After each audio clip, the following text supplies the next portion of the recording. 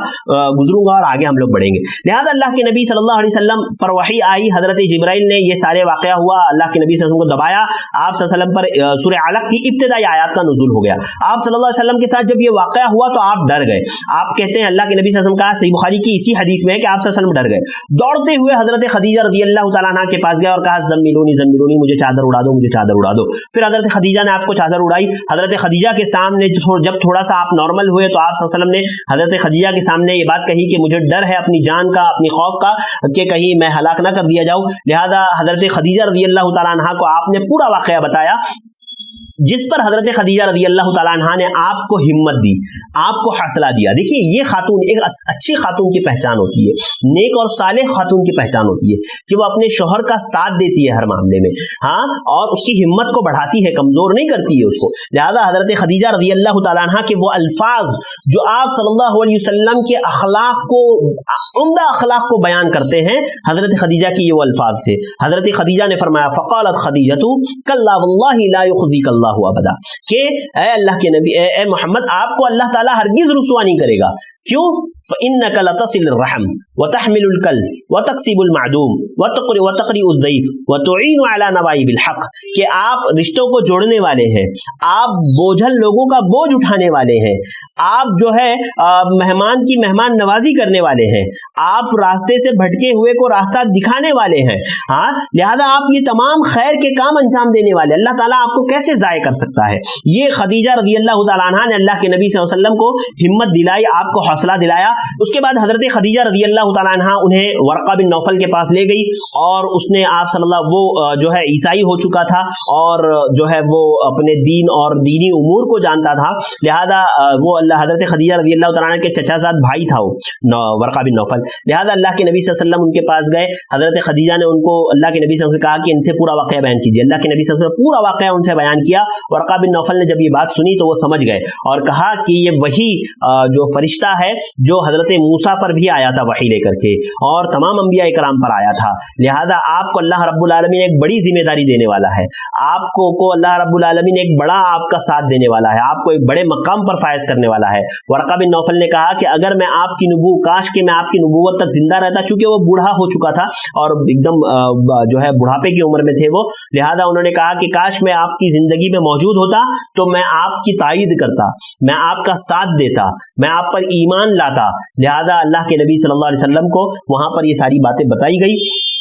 اس کے بعد وحی کچھ وقت تک بند رہی, یعنی جب اللہ کے نبی صلی اللہ علیہ وسلم ڈر گئے نا, تو اس کے بعد اللہ رب العالمین نے کچھ وقت تک کے لیے وحی کو بند رکھا تاکہ اللہ کے نبی صلی اللہ علیہ وسلم کے دل کو تقویت پہنچے اور وحی کی چاہت آپ میں بڑھ جائے. اہل علم نے اس کے کئی وجوہات بیان کیے ہیں کہ اللہ رب العالمین نے کچھ دن تک وحی کو کیوں بند کیا, کیونکہ اللہ کے نبی صلی اللہ علیہ وسلم کی خواہش بڑھ جائے. ہوتا ہے نا کبھی کبھار ایسا کوئی حادثہ ہو جائے اور کوئی ایسی چیز ہو جائے, پھر انسان کی اس کو پانے کی لالچ اور بڑھ جاتی ہے. لہذا اللہ کے نبی صلی اللہ علیہ وسلم کے اندر خواہش جاگ جائے, کئی وجوہات کی بنا پر اللہ رب العالمین نے کچھ وقت تک وحی کو بند رکھا. اب وہ وقت مدت کتنی تھی اس کے تعلق سے اختلاف ہے. کچھ لوگوں نے کہا کہ 3 سال تک بند تھی, جبکہ یہ بات اکثر اہل علم کے نزدیک صحیح نہیں ہے, بلکہ کچھ ایام بند تھی, وحی کی بندش رہی کچھ ایام. اس کے بعد پھر جو ہے چند دنوں بعد وحی کی ابتدا ہوئی اور دوبارہ وحی اللہ کے نبی صلی اللہ علیہ وسلم پر نازل ہوئی, جس کی وضاحت جو ہے خود صحیح بخاری میں اللہ کے نبی صلی اللہ علیہ وسلم سے مروی ہے. صحیح بخاری حدیث نمبر 3238 حضرت جابر رضی اللہ تعالیٰ عنہ فرماتے ہیں کہ اللہ کے نبی صلی اللہ علیہ وسلم نے فرمایا کہ مجھے آسمان سے ایک آواز آئی, میں نے آسمان کی طرف نگاہ اٹھائی تو میں نے دیکھا کہ وہی فرشتہ جو غار حرا میں میرے پاس آیا تھا وہ زمین و آسمان کے درمیان میں کرسی پر بیٹھا ہوا ہے. میں دیکھ کر کے اس کو ڈر گیا اور میں گر گیا زمین پر, اور پھر میں وہاں سے اٹھا اور اپنے گھر پر لوٹ آیا اور اپنی جو ہے اپنی بیوی سے کہا زملونی مجھے چادر اڑا دو. اور پھر اللہ رب العالمین نے مجھ پر یہ آیت نازل فرمائی. سورہ مدثر کی ابتدائی آیت یا ایھا المدثر سے لے کر کے والرجز فہجر تک یہ آیت نازل ہوئی, جس میں اللہ کے نبی صلی اللہ علیہ وسلم کو دعوت کا حکم دیا گیا تھا. آئیے وحی کے, میں چونکہ ہم لوگ بات کر رہے ہیں وحی کے تعلق سے, تو وحی کے کچھ مراتب ہے, طریقے ہیں, اور وحی کی کچھ قسمیں ہیں, وہ میں آپ کے سامنے رکھ دیتا ہوں. علامہ ابن قیم نے کئی علماء نے کئی قسمیں ذکر کی, اس میں سے کچھ میں آپ کے سامنے ذکر کر رہا ہوں. ایک تو سچا خواب, جیسے کہ میں نے آپ کو بتایا اللہ کے نبی صلی اللہ علیہ وسلم رات میں خواب دیکھتے, صبح ویسے ہی جو ہے وہ پورا ہوتا, اور انبیاء کا خواب یہ جو ہے یعنی وحی ہوتا ہے. اسی طرح فرشتہ آپ کو دکھائی دیے بغیر دل میں کوئی بات ڈال دیتا, آپ کو الہام ہو جاتا, فرشتہ دکھائے بغیر دل میں کوئی بات ڈال دیتا. اسی طرح فرشتہ انسانی شکل میں آپ صلی اللہ علیہ وسلم کے پاس حاضر ہوتا, اور جب انسانی شکل میں آتا تو دیگر صحابہ کرام بھی اس کو دیکھ لیتے تھے, جیسے کہ وہ حدیث مشہور ہے کہ اللہ کے نبی صلی اللہ علیہ وسلم کے پاس حضرت جبرائیل آئے اور پوچھا مل اسلام مل احسان, وہ ساری جو روایت ہے وہ روایت. تو انسانی شکل میں فرشتہ آ جاتا, کبھی فرشتہ اپنی اصلی شکل میں آتا اور وحی نازل ہوتی, جیسے کہ مشہور ہے. اور کبھی گھنٹی جیسی آواز آپ صلی اللہ علیہ وسلم کو سنائی دیتی, جرس جیسی آواز, گھنٹی جیسی آواز آتی, اور یہ وحی کی سب سے سخت جو ہے شکل ہوتی تھی, سب سے سخت صورت ہوتی تھی. سخت سردی میں بھی آپ صلی اللہ علیہ وسلم کو پسینے چھوٹنے لگتے تھے جب یہ وحی آتی تھی, اور اونٹنی پر اگر آپ بیٹھے ہوتے تو اونٹنی بیٹھ جاتی تھی زمین پر اس کی سختی کی وجہ سے. لہذا جس جیسی آواز آتی اور پھر فرشتہ آ کر کے آپ پر وحی کا نزول کرتا. اور اسی طرح ایک وحی کی ایک قسم وہ بھی اہل علم نے گنائی کہ آپ صلی اللہ علیہ وسلم نے جو معراج میں دیکھا, جو چیزیں آپ صلی اللہ علیہ وسلم کو معراج میں دکھائی گئی, وہ بھی وحی کی ایک قسم. اہل علم نے یہ کئی قسمیں وحی کی بیان کی ہے, جس کو میں نے آپ کے سامنے رکھ دیا. اب آپ صلی اللہ علیہ وسلم کی دعوت کی ابتدا ہوتی ہے, آپ صلی اللہ علیہ وسلم کی دعوت شروع ہوتی ہے, تو سب سے پہلے خفیہ دعوت آپ صلی اللہ علیہ وسلم کی ہوتی ہے, جو 3 سال پر مشتمل ہے. آپ صلی اللہ علیہ وسلم کی خفیہ دعوت, جب ظاہر سی بات ہے عرب جو مشرکین تھے, جو طرح طرح کی برائیوں میں مبتلا تھے, تو انسان جب دعوت کا کام شروع کرے گا تو سب سے پہلے انہی لوگوں کو دعوت دے گا نا جو اپنے قریبی ہیں, جو اپنے گھر والے ہیں. لہذا اللہ کے نبی صلی اللہ علیہ وسلم نے دعوت کی ابتدا کی اور سب سے پہلے اپنے قریبی لوگوں کو دعوت دی. سب سے پہلے جنہوں نے اسلام قبول کیا وہ حضرت خدیجہ رضی اللہ تعالی عنہا تھی. اسی طرح حضرت علی رضی اللہ تعالی عنہ تھے, اللہ کے نبی صلی اللہ علیہ وسلم کے چچا زاد بھائی حضرت علی تھے. اسی طرح حضرت زید بن حارثہ تھے جو حضرت خدیجہ کے غلام تھے, لیکن حضرت خدیجہ نے اللہ کے نبی صلی اللہ علیہ وسلم کو دے دیا تھا. اور اسی طرح سے حضرت ابو بکر صدیق رضی اللہ تعالی عنہ تھے جو اللہ کے نبی صلی اللہ علیہ وسلم کے جو ہے سب سے سچے پکے دوست تھے. لہذا یہ لوگ پہلے ہی دن اسلام قبول کر لیے تھے ان لوگوں نے.